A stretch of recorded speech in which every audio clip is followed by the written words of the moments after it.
Voilà, après les explications à la fois politiques et pédagogiques du renforcement des inégalités par l'école, venons-en maintenant aux facteurs sociaux qui pourraient expliquer les difficultés de l'école et le fait que l'école renforce les inégalités sociales. Et comment évolue le contexte éducatif? Et donc, je crois que la majorité des enseignants seront d'accord pour dire que ce contexte éducatif évolue mal, en tout cas évolue mal avec l'école telle qu'elle est. Mais même si l'école était autrement, un certain nombre de difficultés subsisteraient.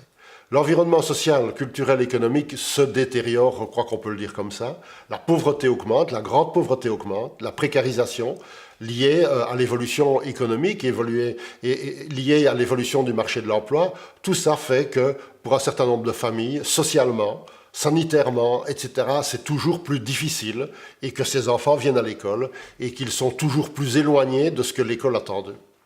Ils sont toujours en plus grande difficulté par rapport à ce que l'école attend d'eux, et donc ces difficultés se répercutent évidemment sur le travail des enseignants. Il y a aussi l'augmentation du taux de monoparentalité. Le nombre de mères seules avec enfants augmente, et bien sûr c'est lié à la grande pauvreté, puisque très souvent les mères seules ont des difficultés financières et donc des difficultés d'éducation également. On peut dire aussi qu'une forme de déculturation est en place, en tout cas pour les familles qui n'ont pas les moyens de lutter contre cette déculturation. J'entends par déculturation l'influence des médias, des réseaux sociaux, etc., de la course à l'audimat qui fait que les médias sont toujours plus mauvais, je crois qu'on peut le dire comme ça, et qu'il y a une forme de déculturation par les médias dès lors que les familles ne peuvent pas lutter contre cela. Et donc il y a un renforcement des difficultés culturelles des familles qui ne peuvent pas lutter contre ces effets-là.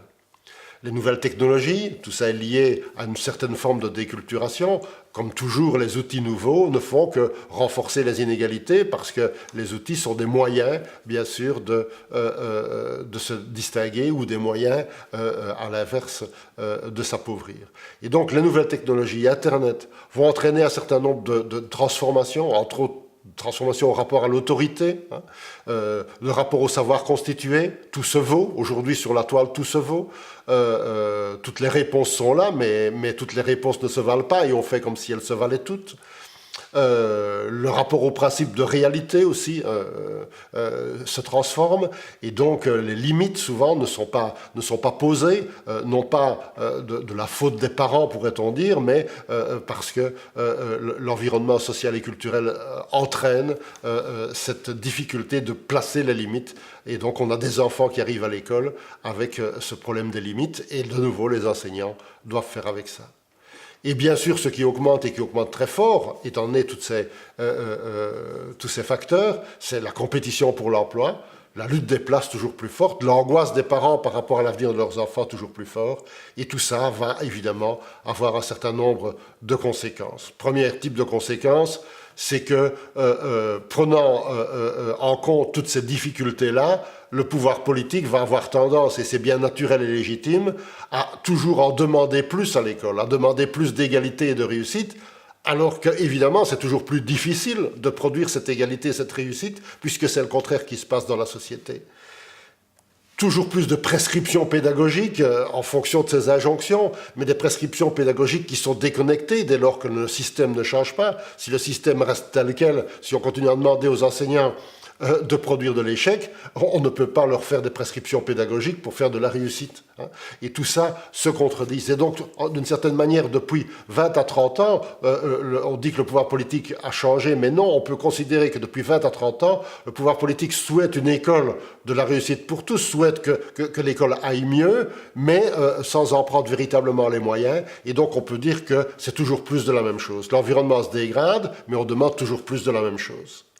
Alors qu'il faudrait, et en même temps, bien sûr, en même temps, il y a toujours plus de pression de la part des employeurs pour avoir des employés toujours plus compétitifs, pression de la part des parents de la classe moyenne qui se préoccupent évidemment de l'avenir de leurs enfants, d'alternatives pour les parents de classe supérieure qui trouvent toujours les moyens de s'en sortir, et toujours plus aussi de révolte pour les parents de classe populaire qui voient que leurs enfants sont promis à un avenir encore pire que le leur.